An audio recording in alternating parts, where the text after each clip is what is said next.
beloved child.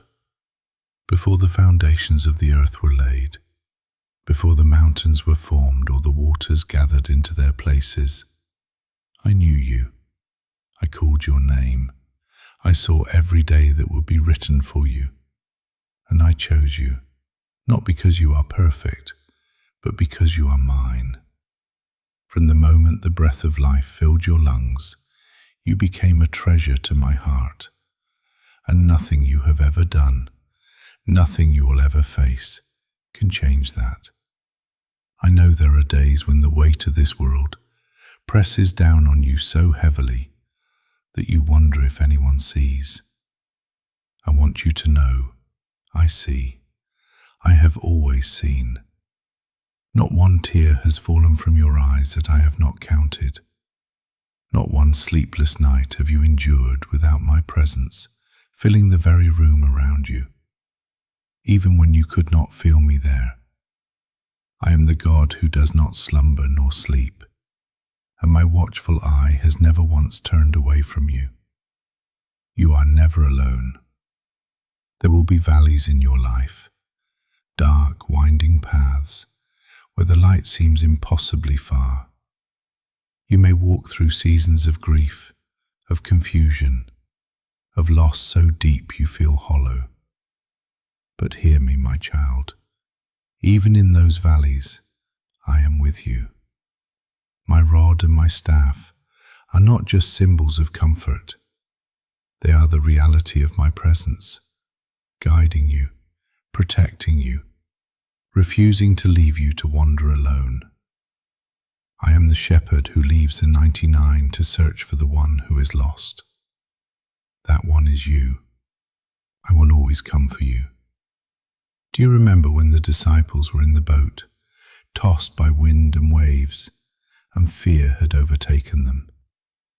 I came to them, walking on the very waters that threatened to swallow them whole. I come to you in the same way, not waiting safely on the shore while you were in the storm, but walking straight into it to reach you. I will always walk through the storm to get to you. That is how much you mean to me.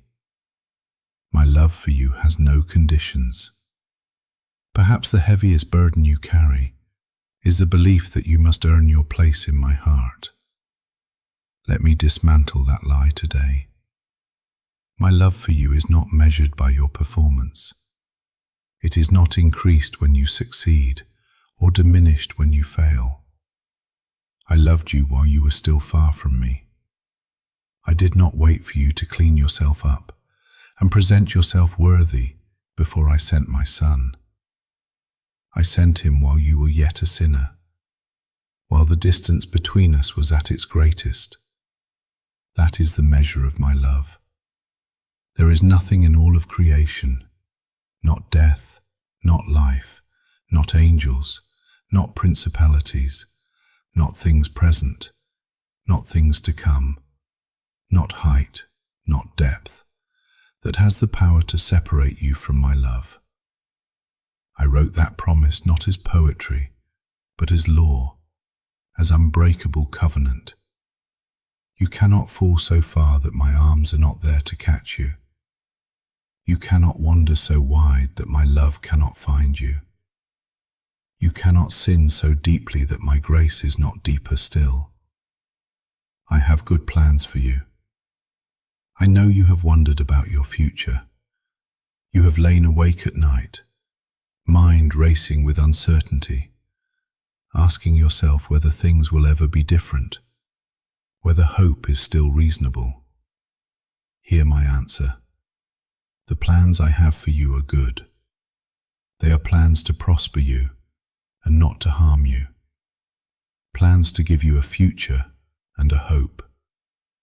I do not speak those words lightly. I spoke the universe into existence. I do not make promises I do not intend to keep. What you see today is not the final chapter. The seasons of your life turn by my hand, and winter, no matter how long, is never permanent. I make all things beautiful in their time.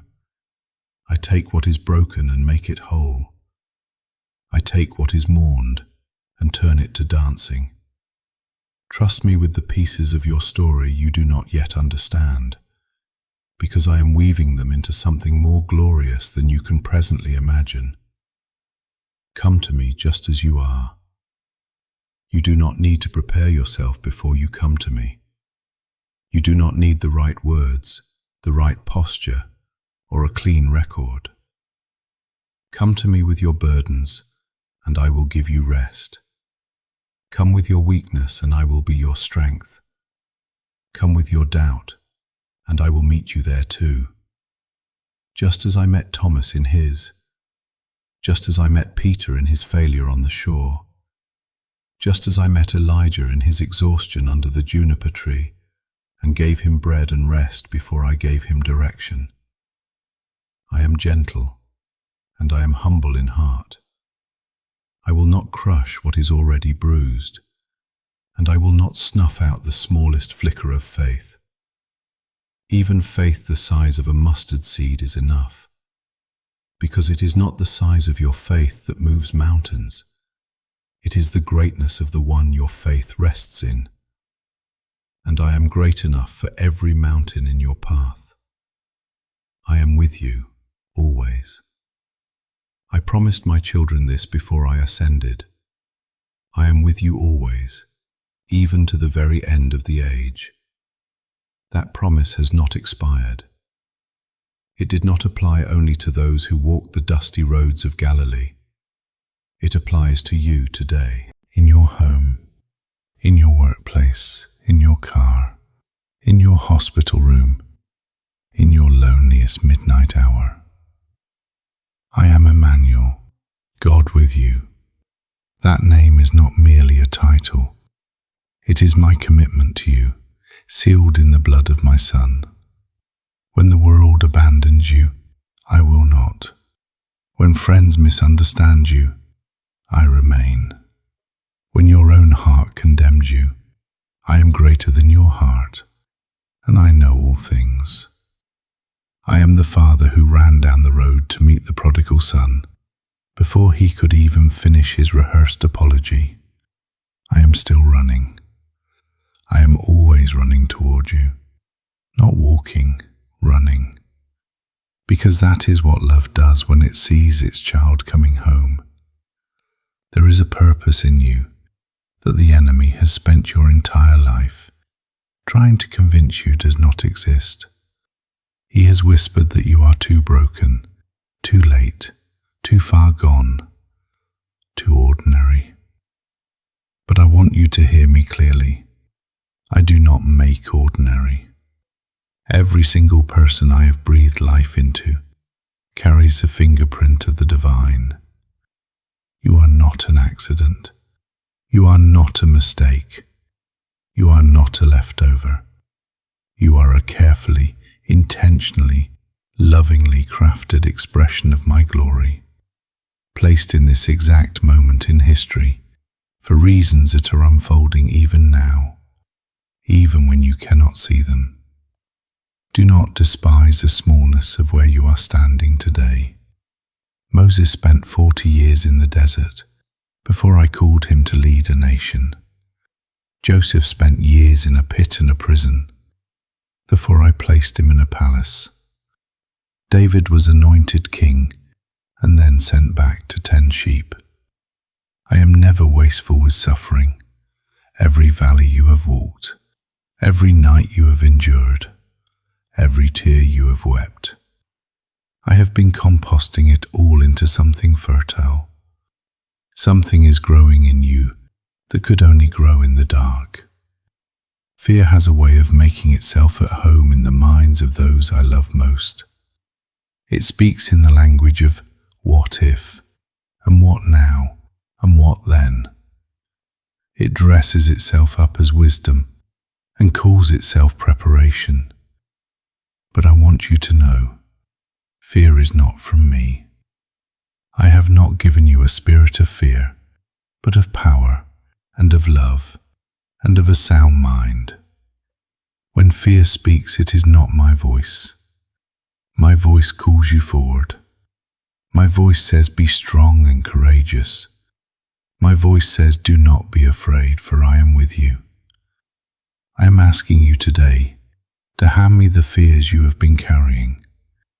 Not because the road ahead is without difficulty. It is not. Not because the storm has fully passed. It may not have. But because I will be with you in every moment of it. And my presence changes everything it touches. The same God who parted the Red Sea, who shut the mouths of lions, who raised the dead, that God is your Father.